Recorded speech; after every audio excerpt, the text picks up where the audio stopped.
할렐루야. 네, 오늘도 주님 앞에 나오신 여러분을 주의 이름으로 축복합니다. 우리 하나님 말씀 함께 보겠습니다. 하나님 말씀 고린도전서 15장 1절에서 11절까지의 말씀입니다. 우리 다 같이 합독하겠습니다. 형제들아, 내가 너희에게 전한 복음을 너희에게 알게 하노니 이는 너희가 받은 것이요 또 그 가운데 선 것이라. 너희가 만일 내가 전한 그 말을 굳게 지키고 헛되이 믿지 아니하였으면 그로 말미암아 구원을 받으리라.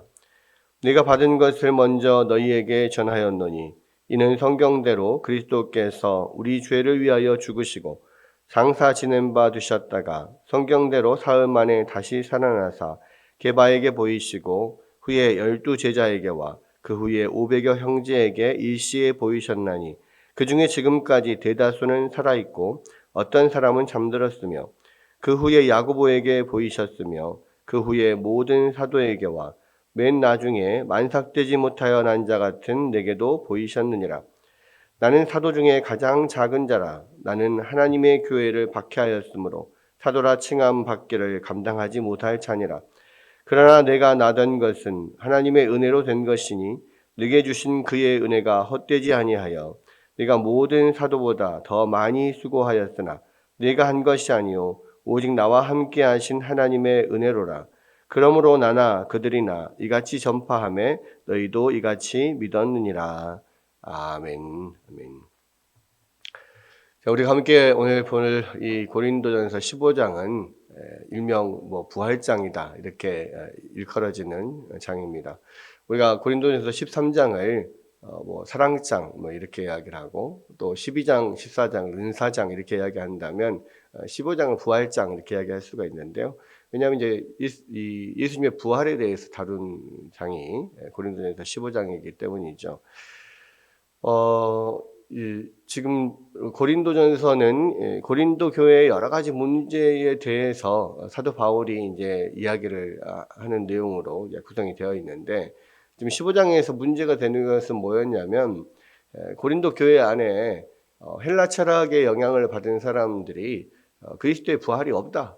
그리스도는 부활하지 않으셨다. 이렇게 또 우리도 부활하지 않을 거다. 이렇게 이제 이야기를 하는 사람들이 있었기 때문에 또 거기에 위혹되는 바들이 또 있어서 그 부분에 대해서 지금 사도 바울이 다시 한번 예수 그리스도의 부활이 얼마나 중요한 것인지를 이야기를 하는 내용이 15장의 내용입니다. 지금 사도 바울이 전한 복음의 핵심이 뭐였냐? 그게 예수 그리스도의 부활이라는 거죠. 이 15장 1절에 보면 형제들아 내가 너희에게 전한 복음을 너희에게 알게 하노니 이는 너희가 받은 것이요 또 그 가운데 선 것이다. 내가 전한 것 그게 뭐냐? 너희가 만일 내가 전한 그 말을 굳게 지키고 헛되이 믿지 아니하였으면 그로 말미암아 구원을 받으리라. 이 내가 전한 복음을 굳건히 믿고 지키면 그 안에서 구원을 받을 것이다. 이야기를 하는데 그럼 내가 전한 복음이 뭐였냐? 3절 내가 받은 것을 먼저 너희에게 전하였노니 이는 성경대로 그리스도께서 우리 죄를 위하여 죽으시고 장사 지낸 바 되셨다가 성경대로 사흘 만에 다시 살아나사 게바에게 보이고 12 제자에게 보이고 많은 사람들에게 보였다라고 하는 거죠. 결국 사도 바울이 전한 복음의 핵심은 뭐냐? 예수님이 우리 죄를 위하여서 죽으셨고 우리를 죄를 위하여서 다시 살아나셨다. 그게 바로 이 복음의 핵심입니다. 이 복음은 예수님에 관한 건데요. 크게 두 가지로 나눌 수가 있습니다. 이 복음은 예수님은 누구신가, 또 예수님이 무엇을 하셨나, 이 두 가지를 전하는 건데, 예수님은 누구십니까? 예수님이 하나님이신데 우리를 위하여 인간의 몸을 입고 이 땅에 오셨죠. 그래서 예수님은 완전하신 하나님이시자 완전하신 인간이다. 이게 이제 복음의 첫 번째 핵심이고요. 그럼 완전하신 하나님인데 왜 완전한 인간으로 우리 가운데 오셨냐? 바로 예수님이 하시는 일 때문에 오신 건데 예수님이 하신 일이 뭐냐? 우리를 위하여 죽으셨고 그다음에 우리를 위하여 살아나셨다. 우리의 죄를 위하여 죽으셨고 우리 죄를 위하여 살아나셨다. 이게 지금 예수님이 하신 일이에요. 물론 이 땅에 복음서에 보면 예수님이 이 땅에 오셔서 하신 일이 많죠. 또 공생애를 하시면서 천국 복음을 정하시고 또 모든 병자들을 고치시고 모든 약한 것들을 고치시고 또 우리에게 이 하나님의 나라에 대해서 가르쳐 주시고 뭐 여러 가지 이야기들이 있습니다. 또 많은 기적들을 베푸셨죠. 그런데 그 예수님께서 하신 모든 일은 사실 성육신 하시는 하나님, 하늘의 보좌에 계셨던 하나님의 아들이, 하나님이 육신을 입고 이 땅에 오신 것 자체가 예수님께는 엄청난 낮아지심이고 고난이신 거죠. 육신을 입고, 육신이 없으신 완전하신 영이신 완전하신 하나님이 어떤 육신의 제한을 입는 그런 육신을 입고 이 땅에 오시는 것 자체부터가 낮아짐이고, 또 그 낮아짐도 보통 낮아짐이 아니라 인간의 가장 어려운 환경 가운데 또 목수의 아들로 이 마국간에서 태어나면서부터 해서 계속 고난을 당하시는 건데요. 예수님이 왜 그런 태어나면서부터 고난을 당하시고 마지막에 유대인들이 저주라고 일컫는 그런 십자가에 못 박혀서 돌아가셔야 되냐? 그 모든 고난이 누구 때문이냐? 우리의 죄 때문이라는 거죠. 모든 사람은 이 하나님이 당신의 형상대로 처음에 우리를 만드셔서 복되게 하셨으나 우리가 범죄함으로 우리가 죄를 지어서 그 하나님의 복으로부터 끊어지는, 그래서 영벌에 처할 수밖에 없는 그런 존재가 되었죠.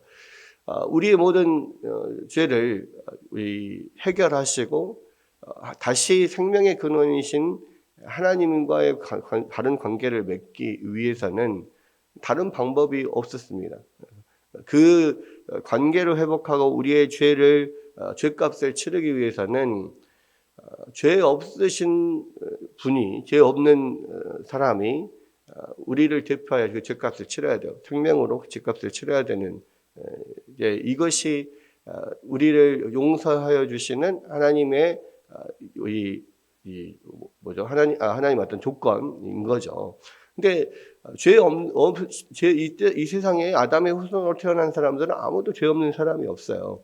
그래서 죄 없으신 하나님의 아들이 이 땅에 죄 있는 육신의 모양으로, 육신으로 오셔서 이 땅을 살아가시면서도 전혀 죄를 짓지 아니하시고 이 모든 하나님의 주시는 그런 이 하나님의 뜻을 다 이루시고 온전히 순종하셔서 그러한 상태에서 우리의 죄를 대신해서 돌아가셔서 죄값을 치르실 때 우리의 죄가 사해질 수가 있는 거죠. 그게 하나님이 정하신 원칙입니다. 그게 죄 사함을 받는 유일한 방법이었고, 그래서 예수님이 하늘 보좌에서 육신을 입고 이 땅에 오실 수밖에 없었고, 그 모든 고난을 당하시면서 끝까지 하나님 앞에 죽기까지 복종하시고 순종하심으로 그 죄값을 치르시고, 그것은 이제 그 죄로부터 부활하심으로써, 죄와 사망을 이기시고 부활하심으로써 그 모든 죄값을 다 치러졌다는 것을 증명하시는 거죠. 그래서 예수님의 이 죽음과 부활이 없이는 우리의 어떤 사람도 죄로부터 자유할 수가 없고 하나님과의 관계가 회복될 수가 없는 거죠. 그래서 예수님이 이 땅에 오셨다. 그래서 예수님이 반드시 죽으셔야 했고 반드시 부활하셔야 했던 겁니다. 예수님의 부활이 없으면 우리는 죄사함도 받지 못하고 이 하나님과의 관계도 회복되지 못하고 구원을 받을 수가 없는 거거든요. 우리는 그냥 영벌에 떨어질 수밖에 없어요. 그것이 복음의 핵심입니다. 우리가 어떠한 선한 일을 해서 우리가 구원을 받는다? 전혀 그렇지 않습니다. 왜? 우리는 태어나면서부터 이미 죄인이고 죄 중에서 살다가 모든 죄를 짓고 그렇게 살아가기 때문에 아무리 우리가 어떤 선한 일을 한다고 해도 그 죄값이 치러지지가 않아요. 그래서 예수님이 필요한 거죠. 그래서 그것이 복음의 핵심인데, 그 복음의 핵심인 예수님이 부활하셨다 이거를 부인해버리면 우리는 아무것도 아니게 되는 거죠. 근데 왜 고린도 교회 사람들이 예수님의 부활을 부인하느냐?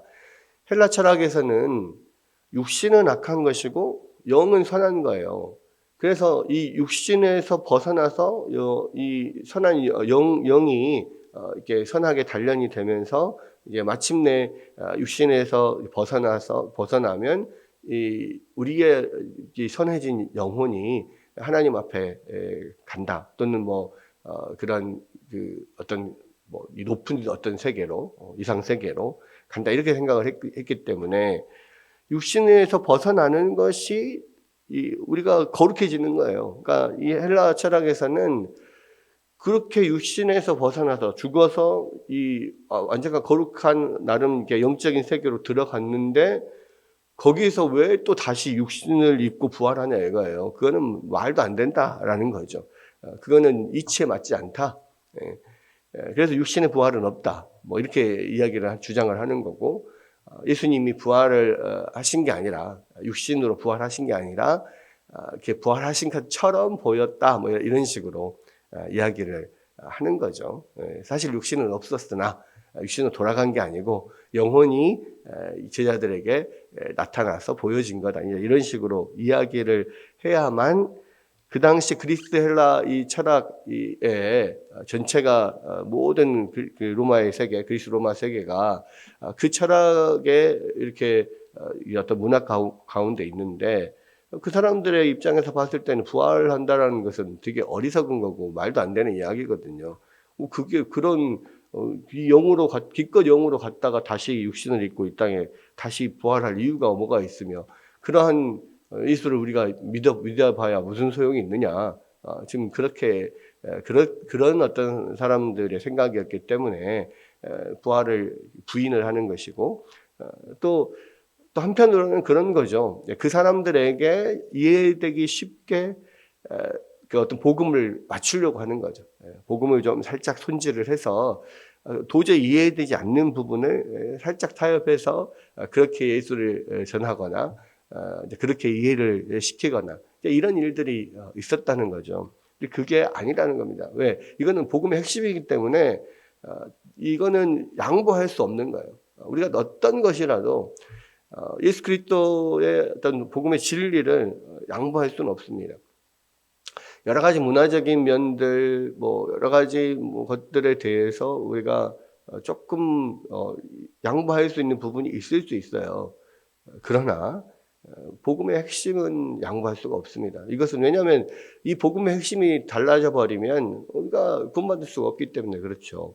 하나님이 정하신 원칙이 있는데 그 원칙을 벗어나면 그 원칙에서 벗어나면은 구원받을 수가 없어요. 여러분 하나님이 정하신 법칙들이 있습니다. 그 법칙을 거스르면 반드시 탈이 나죠. 그냥 자연 법칙도 마찬가지입니다.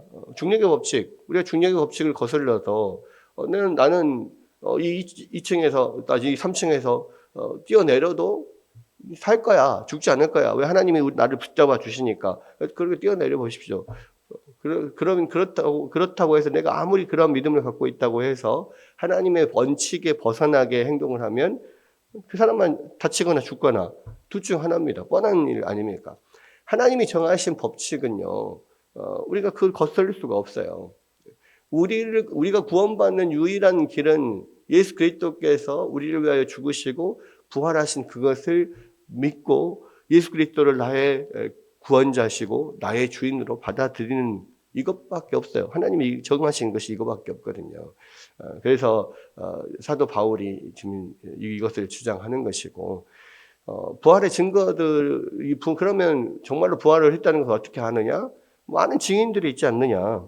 부활하신 그 예수님을 이 성경대로 우리를 위해서 죽으셨고 장사 지내셨고 죽은 이 무덤에 들어간 지 사흘 만에 다시 살아나신 그 주님을 본 사람들이 몇 명이냐? 처음에 베드로에게 보이고 12제자에게 보이고 500여 형제에게 보이고 사도에게 보이고 만삭되지 못하여 태어난 나 같은 이 사도의 이 마지막 말석에 있는 나까지도 하나님 예수님이 나타나 보이셨지 않냐? 그 많은 사람들이 아직도 태반에 살아있는데 그 예수님을 부인한다는 게 말이 되냐? 그리고 이거는 복음의 핵심인데 그런 이야기들을 하는 겁니다. 여러분 예수 그리스도의 부활이요. 부활이 없으면 이 세상에서 우리가 가장 불쌍한 사람이다. 나중에 이 사도 바울이 그렇게 이야기를 하는데 그렇습니다. 부활이 없으면 우리가 구원받을 수가 없는 거죠. 예수님은 이 성경대로 이 땅에서 우리를 위해서 죽으셨고 성경대로 장사 지냈다가 성경대로 사흘 만에 부활하셨습니다. 그리고 우리를 향한 모든 하나님의 그러한 뜻을 이루시고 우리의 죄값을 치르시고 또 우리에게 참된 생명을 주신다는 거, 우리가 그 부활하신 주님을 믿고 나의 구주, 나의 주인으로 받아들이고 살아갈 때 그 살아계신 예수님이 오늘도 우리와 동행하신다는 거, 우리를 이끌어 주신다는 거, 또 그것을 우리가 온전히 믿고 살아가는 것이 참된 크리스찬의 믿음이다라는 것을 우리가 기억하시고, 그 살아계신 주님이, 부활하신 주님이 오늘도 우리와 함께 동행하심을 믿고 또 기도하며 또 주님의 뜻 안에서 또 살아갈 수 있는 모두가 되시기를 주의 이름으로 축원합니다.